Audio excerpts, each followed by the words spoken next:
இன்னைக்கு தோட்டத்துக்கு வந்திருக்கிறவங்க எல்லாம் மிளகா செடியில் நிறைய நீட்ட மிளகா வந்திருக்குதுங்க, குண்டு மிளகா வந்திருக்குது.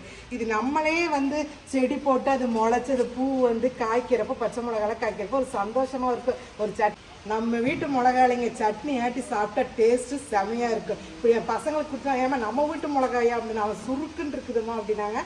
பாருங்கள், குண்டு மிளகாவும் இருக்குது, இதுவும் நல்லா காரமாக இருக்குங்க. இந்த பழைய சோறு இருக்கிறப்பங்க இந்த மிளகாய் ஒன்று அப்படியே எண்ணெயில் போட்டு உப்பை போட்டு வறுத்து கடிச்சு சாப்பிட்டா செம டேஸ்ட்டாக இருக்குது இந்த குண்டு மிளகாயில்.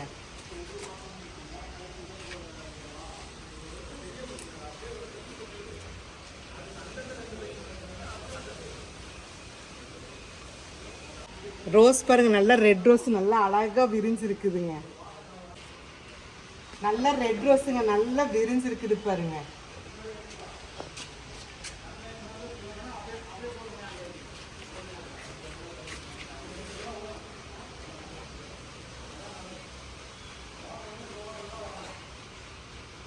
பாவக்காய் இருக்குது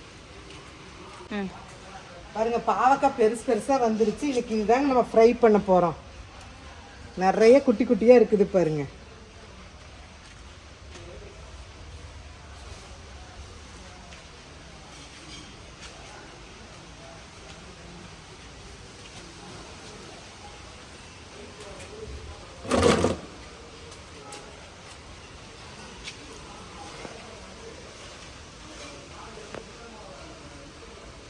இவ்வளவு சைஸ்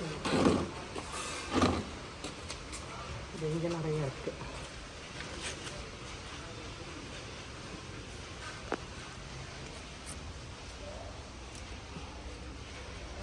பழுத்த பாவக்காய் இருக்குது.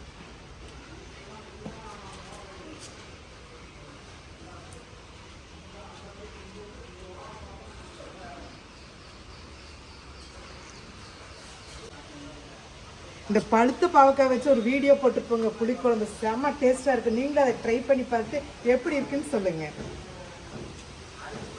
இந்த பாவக்காய் பாருங்க பாருங்க, இது வந்து சப்போட்டா மரங்க. இதில் வந்து பழம் வந்து நல்லா நீல பழங்க, மரத்துலேயே பழுக்கிறப்போ டேஸ்ட் நல்லா சக்கரை மாதிரி இருக்குங்க. இந்த சைடு கொன்றை பூ, இப்போ சீத்தாப்பழம் வந்து நல்லா சின்ன சின்ன காயாக விட்டுருக்குதுங்க. இது மாந்தளை பாருங்க, நல்லா கொழுந்தாக இருக்குது பாருங்க. இது வந்து 2 டிஷ்ஷு செஞ்சால் செம்ம டேஸ்ட்டாக இருக்குங்க. அந்த டிஷ் செஞ்சு உங்களுக்கு போடுறேன். இது நம்ம தோட்டத்தில் வந்து கொடி செமைங்க. இது நல்ல மனமும் சூப்பராக இருக்குது. இப்படி கொத்தாவும் வச்சுக்கலாம், அப்படியே கோத்து செண்டாவும் வச்சுக்கலாம். நம்ம தோட்டத்தில் பச்சை மிளகாய், பாவக்காய், பழுத்த பாவக்காய், ரோஸு, செம்மங்கி எல்லாம் பொரிச்சாச்சுங்க. இன்றைக்கி வந்து இது வந்து ஃப்ரை தான் நம்ம பண்ண போகிறோங்க.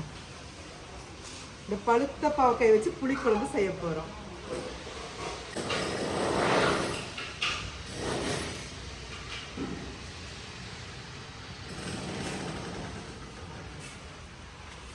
பாருங்க, இந்த தோட்டத்தை பார்த்தா இதெல்லாம் எப்படி இருக்குதுன்னு நீங்களும் பார்த்துருப்பீங்க. வேறு ஏதாச்சும் தேவைன்னா நீங்கள் சொல்லுங்கள், உங்கள்கிட்ட ஷேர் பண்ணுறேங்க.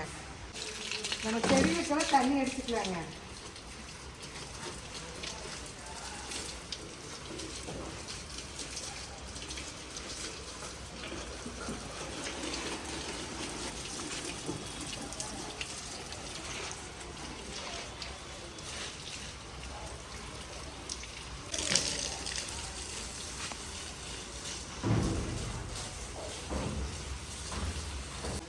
பாருங்க, மழை நல்லா வந்ததுக்கு கருவேப்பிலை, சீத்தா மரம் எல்லாமே நல்லா தளர்ந்துருக்குங்க.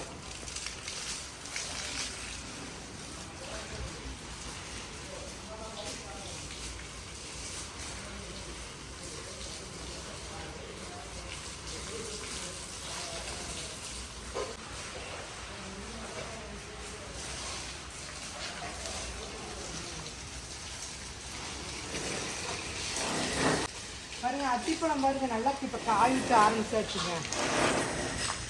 ஒவ்வொன்றும் பழுக்குது, ஒவ்வொன்றும் வெயிலுக்காக அப்படியே உளுந்துருது. அப்படியே பிஞ்சாக இருக்குங்க. மழை வந்ததுனால எல்லாமே இப்போ காய்க்க ஆரம்பிக்குது.